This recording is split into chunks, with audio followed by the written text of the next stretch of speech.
नवाज शरीफ साहब जो हैं उनको 4 मुशक्ती मिले हुए थे। मटन, होम कुक्ड मटन और जो फूड थी वो उनको दी जाती थी, और चिकन भी दिया जाता था, और उसके साथ साथ जो उनको वॉक करने दी जाती थी, उनको नमाज़ पढ़ने दी जाती थी। ज़ाहिर है कमरे उन्होंने उस तरह से, जिस तरह इमरान खान साहब ने एक्सरसाइज के हवाले से बात की मांगे हुए हैं, वो तो नहीं मांगे थे, लेकिन जो फहरिस्त थी वो बड़ी लंबी तवील फहरिस्त थी, जो इवन कोट लखपत में भी और अडयाला जेल में जो लोग आके मिलते थे, जितने भी सियासतदान हैं उसमें साफ़ी भी शामिल थे।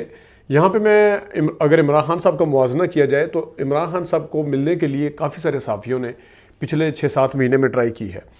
उनमें एक जो एक्सेप्शनल केस है वो समी इब्राहिम साहब का है, जो कि मिले थे, और वो क्यों मिले थे, उनको इजाज़त किस तरह दी गई थी, उसका तो हमें नहीं पता, लेकिन मैं बहुत सारे इस तरह के साफ़ियों को जानता हूँ जो कि इमरान खान साहब से जेल में जाके मिलना चाहते हैं। इसके बरक्स नवाज शरीफ साहब जो हैं उनको हर खासवाम